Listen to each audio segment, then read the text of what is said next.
Picture this, you're an independent film studio and you've got a great new serial killer horror movie with Nicolas Cage coming up.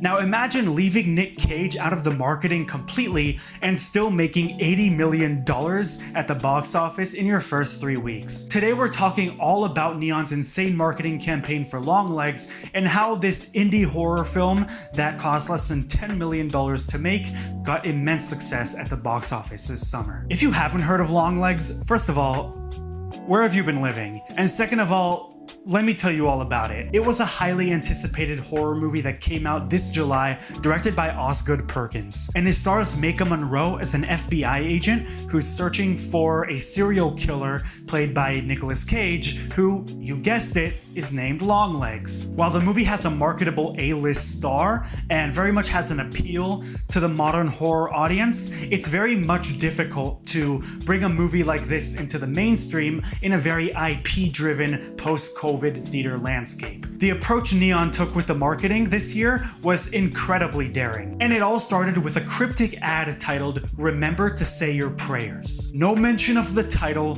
no mention of Nicolas Cage, just some weird clips, some eerie voiceover, and some cryptic messages that are also used in the movie. Even darker, the next ad of this sort was called "You've Got the Teeth of the Hydra Upon You." Let's take a quick look.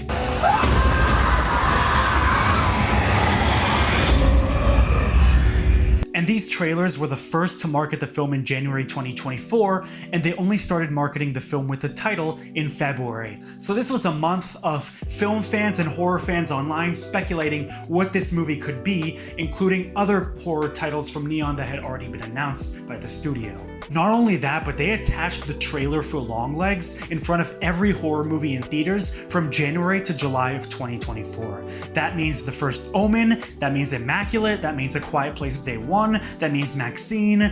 Every time you would go see a horror movie, you would get chills probably watching the Longlegs trailer. Neon's YouTube channel posted 11 videos related to Longlegs leading up to the film's release, which accumulated in 30 million views. What's interesting is that these 11 YouTube videos plus the theatrical trailer were the only parts of the marketing when it comes to video content. Not a single TV ad was produced or financed for the film. The month before the film came out, the Seattle Times also published a cryptic message in the language that the serial killer uses in the film, which leads to a website called thebirthdaymurders.net that describes the fictional murders that happened in the movie. This generated a lot of enthusiasm and interest as to the crimes and the violence that happens in this dark horror film. But the most unexpected part of Longlegs marketing is obviously the fact that you have Nicolas Cage in quite a substantial role, I mean the titular role in the film, but not even showing him physically in the marketing at all. Even the posters just show his eyes,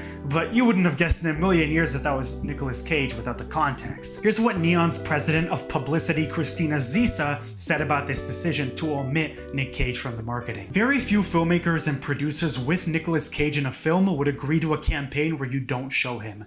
They believed in us and took a huge leap of faith. That was the cornerstone of the campaign.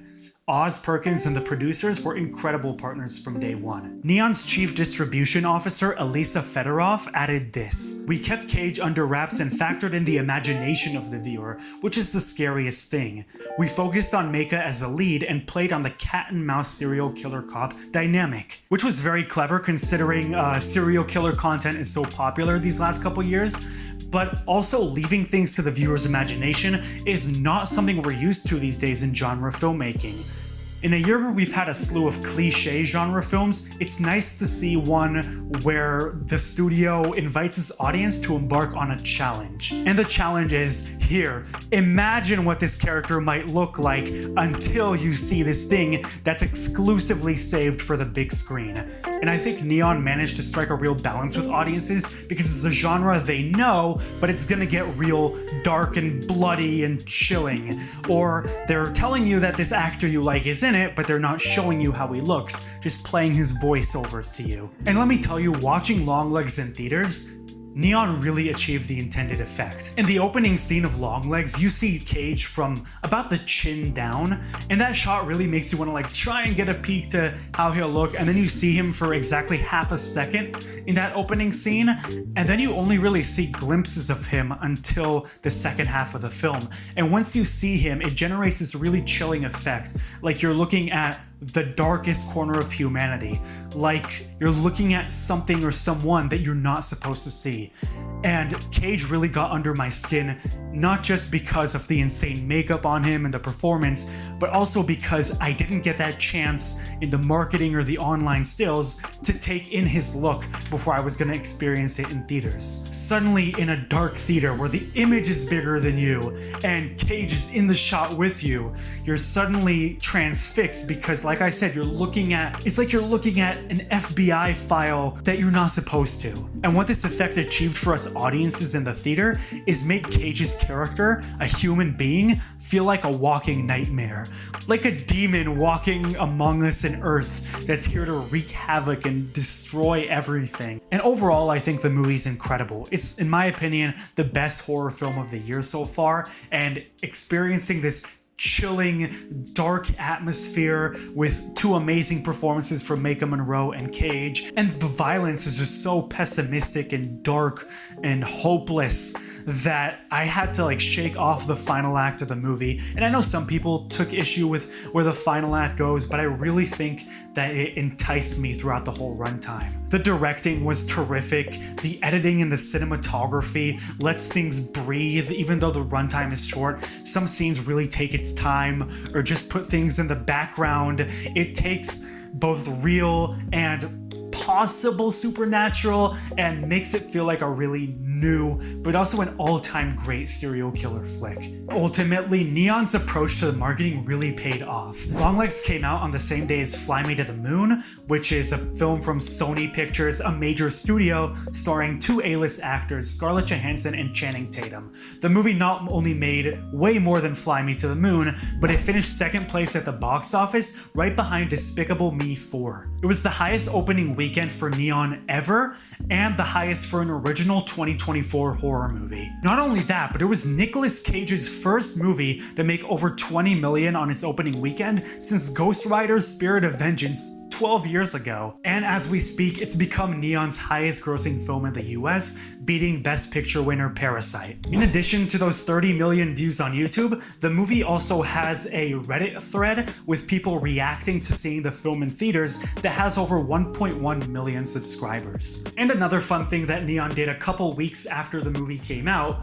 was offering a free ticket to the movie to anyone born on the 14th of any month, which is something that has to do with the plot of the movie and the targets of Longlegs' killings. After that great opening weekend, a press release from Neon had this to say: "Not since the Blair Witch Project launched 25 years ago on the same weekend in July has there been an independent genre film that outprojected, outperformed, and over-indexed so wildly that it seemed to the industry it came out of nowhere." And Osgood Perkins, the director, was very sincere when it comes to the studio's role in the film's success. Here's what he had to say: "I would be a jackass to take too much credit for what they've done.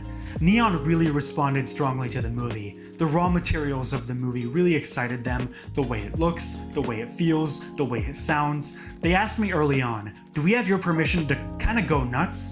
And I said, 'What else are we doing here? Go for it, do your thing.'" Neon's chief distribution officer, Alyssa Fedorov, also said this: "We had critics on board, others watch a trailer or see an ad and want to come, and some want a first-hand endorsement from somebody they follow or whose taste they like. That's what an influencer and a digital creator will do." Neon tapped the power of social media and the audiences to create a really special experience with the hype around Longlegs. They brought together the industry, the press, fans, film lovers, horror fans, general audiences, Nick Cage fans, etc., and had them all talking through viral videos, trailers, online games, theories, and showing you just the right amount of footage and also omitting enough to generate curiosity. The success of Longlegs is something I really hope that independent studios like A24 and Neon can continue to utilize and have fun with, but I also hope that studios like Universal and Sony, etc., try to use this potential for future genre films and try to market them in unique and creative ways. It's hard to guess what the future holds for which movie will take this many swings with its marketing, and who knows if it's even a horror movie, but whatever the future holds, I'm excited to see which next movie has such unexpected success like this. Anyway, let me know if you saw Longlegs in theaters, what attracted you to the movie if you did, what you thought of it, and if you haven't, absolutely check it out. It's one of my favorite movies of the year. If you're a Nick Cage fan, let me know where it ranks among his movies and performances, and as always, stay tuned for more.